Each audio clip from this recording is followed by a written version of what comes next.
Hello, welcome to our program. My name is Frank Purvis, and I'm the host for The Path of the Pilgrim. We thank you so much for taking time out of your schedule to tune into our broadcast today.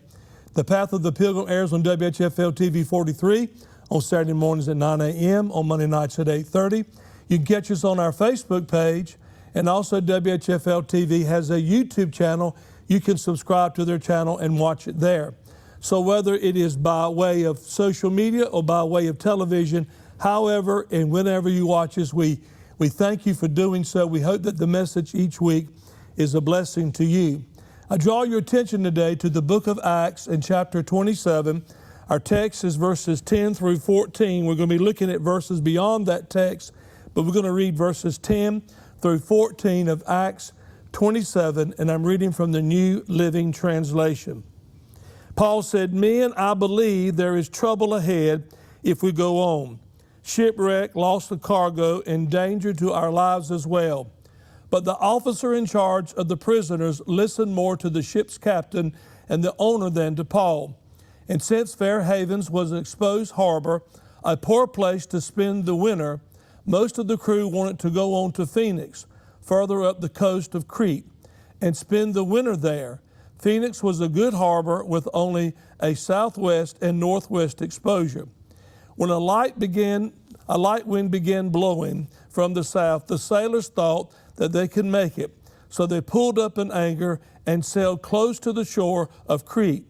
But the weather changed abruptly, and a wind of typhoon strength called a nor'easter burst across the island and blew us out to sea." The title of our message today is Sailing with Christ in a Storm.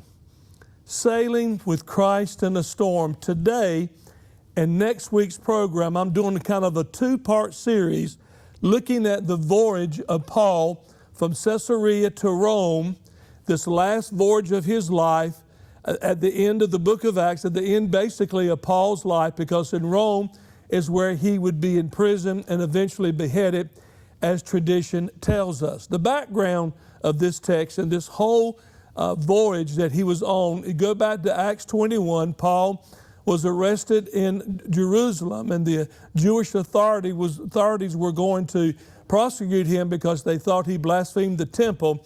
But Paul was a Roman citizen, and he cried out and made an appeal for his case to go up to Caesar in Rome, which every Roman citizen had that right. So the Roman authorities got involved, and he ended up for a time in Caesarea, and then eventually he, with other prisoners, boarded a ship, and they began to set sail for Rome. Now, this whole voyage was bad from the start. They were in tumultuous waters. It was a bad time of year to go on a voyage like that. And of course, at the end of the story, there's this big shipwreck. Of course, we're not there yet. But we find that in this particular story, there's some principles and truths, I think, that teach us about how to handle storms, how Christ can give us calm in the midst of our storms. I'm talking to somebody right now today is in a storm. Maybe it's in your family. Maybe it's in your health. Maybe it's in your finances. Maybe it's in your church. But you're in a storm and you're wondering what you're going to do. Your ship is rocking, so to speak. The winds are blowing. How do you handle and navigate through the storms that life can bring? How does Christ come to us in the midst of our storms? Well, today, the first part of this message is going to be more negative, on the negative side, because what happened with this ship and how it ended up in a terrible storm, a typhoon, that threatened the sinking of the ship and killing everybody, is because many of the people on board made bad decisions, handled the situation poorly, and therefore got themselves in deeper trouble.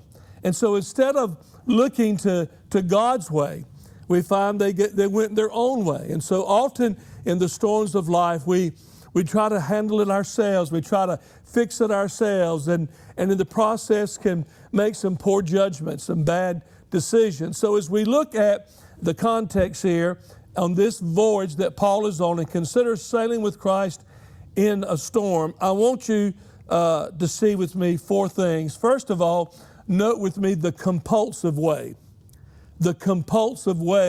of handling a storm. Now in verses 7 through 9, we read these words. We had several days of slow sailing, and after great difficulty, we finally neared Cnidus. But the wind was against us, so we sailed across to Crete, along the sheltered coast of the island, past the Cape of Salome. We struggled along the coast in great difficulty and finally arrived at Fair Havens near the town of Lasea. And we had lost a lot of time, and the weather was becoming dangerous for sea travel because it was late in the fall, and Paul spoke to the ship's captain about it. Now here we find that they're on this journey from the get-go. The seas are not cooperative. They were sailing with great difficulty. The wind was blowing. The weather wasn't right.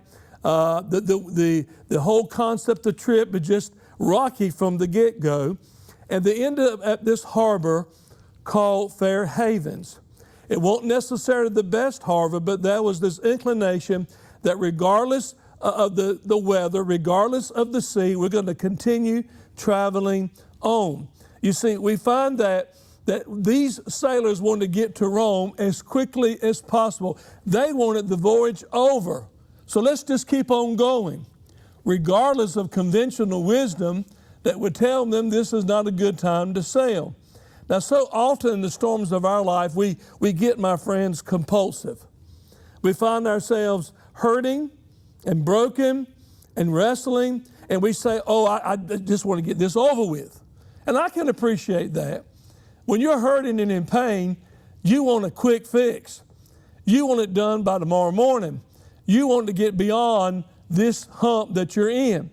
And so out of that, you'll try to find ways to get through it, plow through it the best that you can, thinking that is the way. But you know what? So often when we're in the storms of life, the Lord keeps us there for a season, not to punish us, not to break us, but to teach us some lessons that only pain and trouble and trial can teach us. Matter of fact, the Bible tells us in Psalm 27, in verse 14, wait for the Lord, be strong and let your heart take courage. Yes, wait for the Lord. Sometimes we need to recognize that God's calendar is not our calendar. His schedule may not be your schedule. The days that you are in are not days of quickly getting through it. There's some molding and shaping that He wants to do with you in the midst of the storm that you may be in. So if you're looking a quick way out, if you're looking for compulsively making decisions about how to resolve all this, you may be going against the grain of what God wants to do. Now, granted, God can change things overnight. God, out of miraculous power, can change things in a moment. I have no problem with that. But far too often, there are lessons to be learned. There's truths to be considered in order that it takes more time than perhaps we were willing to give. So in sailing with Christ in the storm, we see there can be a compulsive way. But secondly, I want you to see there is the consultation way. The consultation way. Verse 9, Paul is speaking. He says, men, I believe there is trouble ahead if we go on. Shipwreck, loss of cargo, and danger to our lives as well. Now, Paul spoke to the centurion or the Roman officers in charge of him and all the rest of the prisoners and said, if we need to pause for a moment. Already the sailing's been difficult. If we keep continuing on to find a better harbor, we may find ourselves in trouble. Now, Paul was no sailor, but we know from 2 Corinthians chapter 11 and verse 25, he testifies to being shipwrecked 3 times. He testifies about being left in the deep a night and a day. So Paul knew something about sailing in tumultuous waters, find yourself in a storm, and find yourself losing all security with the loss of a ship.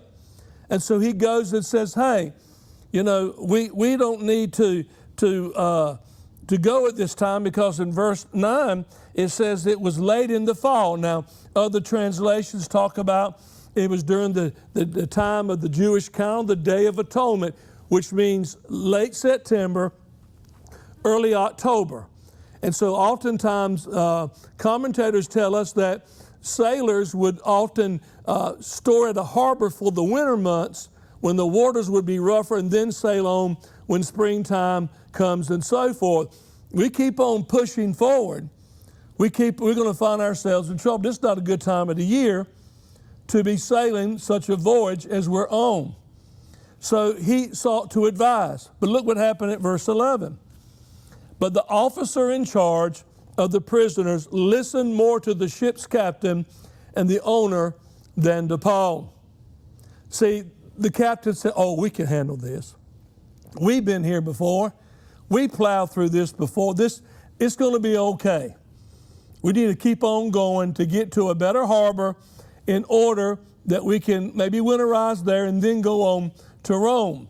And so the officer in charge, and it was his ship, said he listened to him more than to the Apostle Paul.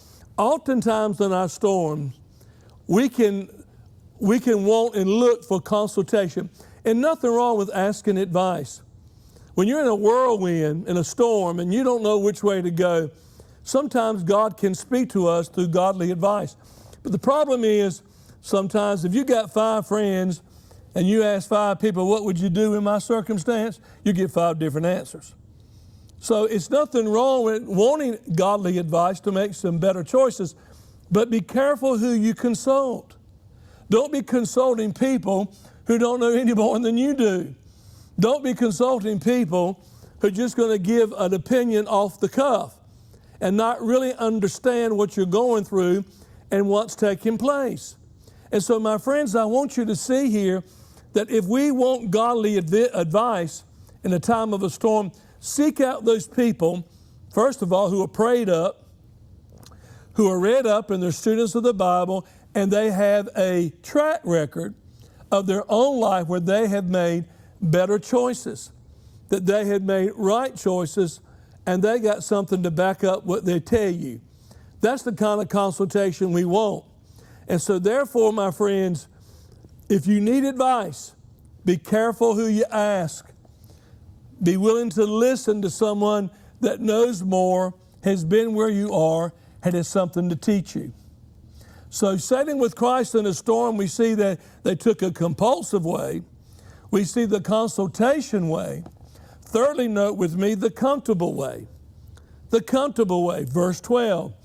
And since Fair Havens was an exposed harbor, a poor place to spend the winter, most of the crew wanted to go on to Phoenix, further up the coast of Crete, and spend the winter there.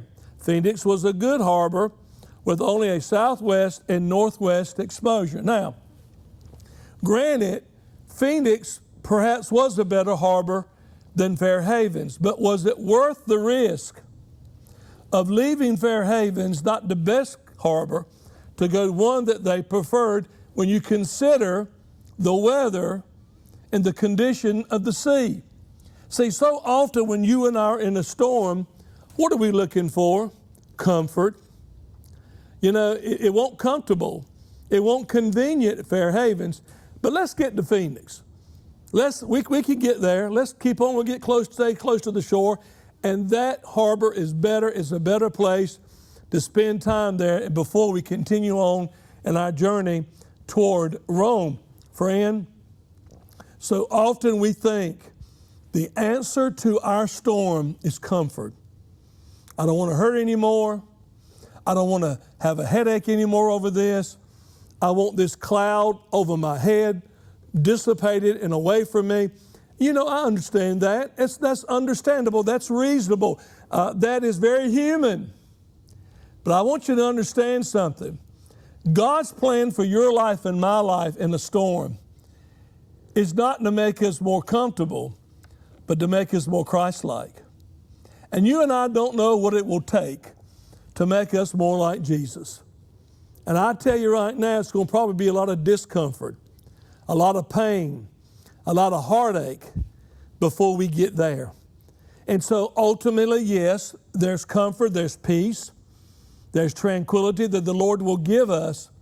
But the goal of the storm, the goal, the end row of it all is not for you and for me to just whoo, that's over with. I don't hurt anymore.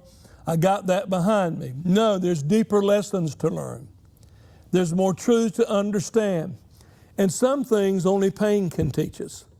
Some things only trauma can teach us. And so the way that these sailors were looking for was a more comfortable harbor to winter in before they went on to Rome. And so often we're looking, let's just get beyond this so we won't hurt anymore or have the sleepless nights anymore, or whatever it may be. So the comfortable way, God's out to change us, not just make us comfortable. Sailing with Christ in a storm. We find the compulsive way. We find the consultation way. We find the comfortable way. But then look with me at the circumstances way. The circumstances. Verse 12. He says here, verse 12, verse 13 rather. And when a light wind began blowing from the south, the sailors thought they could make it, so they pulled up anchor and sailed closer to the shore of Crete. Now already they were ready to go. We don't want to stay here at Fair Havens. We want to get to Phoenix on the Isle of Crete. And so as soon as the clouds maybe cleared up, as soon as the wind began to change, as soon as they found themselves, licking the finger and putting up in the air or whatever they had to do to set sail, they took off for Phoenix. Everything was looking good. All the pieces were fitting into the puzzle. But look what happened in verse 14. But the weather changed abruptly, and a wind of typhoon strength called a nor'easter burst across the island and blew us out to sea. See, they thought they had it figured out. This is where we are. This is our discomfort. This is what we want to do. Let's go for it. People say sometimes, do something even if it's wrong. That's a poor way of looking at it. We don't need just to do anything, especially if it's wrong or sinful or contrary to what we really want. And so as soon as they set sail, as soon as they took off, thought the winds were favorable, thought everything was, here comes a wind, here comes a typhoon, hurricane, here comes a violently blowing wind that blew them away from the shoreline of Crete out to sea. And they found themselves in the midst of a horrible storm. You see, if we don't handle our storms right, if we get compulsive, if we get the wrong advice, if we're looking simply for comfort, and this is our priority, to make everything go away, I'm here to tell you right now, friend, you may find yourself blown out to sea in a worse situation than you are right now. And so there they were, just as Paul had warned them. We're in danger of a storm, a shipwreck, and the loss of life. Well, they took off, didn't they? They took off, and this storm came up. And I want you to listen to verses 15 through 20 and what he says here, what Luke recorded here concerning what took place after verse 14. It says, the sailors couldn't turn the ship into the wind, so they gave up and let it run before the gale. We sailed along the sheltered side of a small island called Caudia, where there was great difficulty, and we hoisted the lifeboat being towed behind us. Then the sailors bound ropes around the hull of the ship to strengthen it, and they were afraid of being driven across to the sandbars of Syrtis off the African coast, so they lowered the sea anchor to slow the ship and were driven before the wind. The next day, as gale-forced winds continued to batter the ship, the crew began throwing cargo overboard. The following day, they even took some of the ship's gear and threw it overboard. The terrible storm raged for many days, blotting out the sun and the stars until at last all hope was gone. See, things went from bad to worse. These men now were in a place that they're pulling straws on what we're going to do and standing around with their hands in their pockets trying to figure out what was good for them. All that's out the window. Now it was trying to keep that ship afloat, tying up the hull. For days, it says, they couldn't get around the wind. They couldn't even get the boat like they wanted to ride the storm. The wind and the rain and the storm, they didn't see the sun, nor the moon or stars at night. It was a horrible, frightening time to the point that everybody wanted to give up. Now, friends, when you and I are in a storm and we find that things go from bad to worse, let me tell you this. We're in that storm and things are going badly. And one of the first things that Christians always do is what? The devil. Now, I'm not saying the devil doesn't wreak havoc in our lives. Certainly he does. But the poor devil's blamed for stuff he ain't never done. And so we want to blame the devil. We want to blame the government. We want to blame the family, blame the supervisor, the co-worker. We want to blame everybody else. I'm in this fix because such and such doesn't work and they won't answer my phone calls and I can't get the bills straight and on and on and on. Everybody else is at fault but ourselves. Could it be possible that you're in a storm, that the boat's rocking because you have chosen poorly, because you haven't listened to counsel, because you were looking for a quick fix, you were looking for comfort, you were looking that I'm going to get it all figured out, and A is B and C, and one is two.